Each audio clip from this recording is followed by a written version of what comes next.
ಸಾಕಷ್ಟು. ಯೋಗ್ಯ ರೀತಿಯಲ್ಲಿ ದುಡಿದು ಅದನ್ನ ಯೋಗ್ಯ ಕೆಲಸಕ್ಕೆ ಬಳಸುವ ನಿನ್ನ ಮನೋಭಾವ ಎಂದಿಗೂ ಸ್ಮರಿಸುವಂತದ್ದು. ಅಧಿಕ ಹಣ ಸಂಪತ್ತು ಹೊಂದಿರುವವರೆಲ್ಲರೂ ಇತರರಿಗೆ ಸಹಾಯ ಮಾಡಲು ಇಚ್ಛಿಸುವರೇ?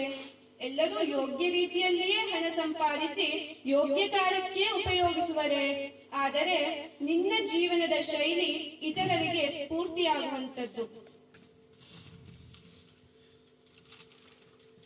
ಬಾಲ್ಯದಿಂದಲೂ ಬಹು ಕಷ್ಟವನ್ನ ಕಂಡರೂ ಯಾವಾಗಲೂ ಸನ್ಮಾರ್ಗದಲ್ಲಿಯೇ ನಡೆದು ಉನ್ನತ ಸ್ಥಾನ ಹಾಗೂ ಹೆಸರನ್ನು ಪಡೆದಂತಹ ಶ್ರೇಷ್ಠ ವ್ಯಕ್ತಿ ಜಗಳೇ ಮನೆಯ ರಾಧಾಕೃಷ್ಣ ಭಟ್.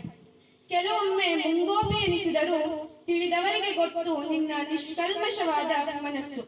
ಈ ತರಹದ ವ್ಯಕ್ತಿ ಹಾಗೂ ವ್ಯಕ್ತಿತ್ವವನ್ನ ಕಾಣುವುದು ಅಪರೂಪ ಎಂದರೆ ತಪ್ಪೆನಿಸದು.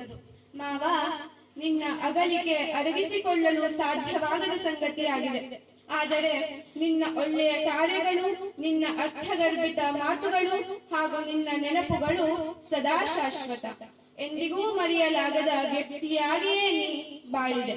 ಜಗಳೇ ಮನೆಯ ಕುಟುಂಬಕ್ಕೆ ಒಳ್ಳೆಯ ಹೆಸರನ್ನ ತಂದೆ.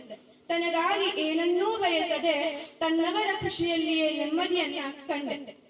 ಇಂತಹ ಪ್ರತಿಭಾನ್ವಿತ ಸೋದರ ಮಾವನನ್ನ ಪಡೆದಂತಹ ನಾನು ಪುಣ್ಯವಂತೆ. ಕೊನೆಯದಾಗಿ ಮಾವ ಯಾವಾಗಲೂ ಹೇಳುತ್ತಿದ್ದಂತಹ ಹಿತನುಡಿ, ಬಂಗಾರಕ್ಕೆ ಆಸೆ ಪಡೆದಿರಿ, ಬಂಗಾರದಂತೆಯೇ ಬಾಳಿರಿ. ಇದನ್ನ ಅರಿತರೆ ಬಹಳ ಚಂದದ ನುಡಿ ಇದು ಎಂದು ನಮಗೆ ತಿಳಿಯುವುದು.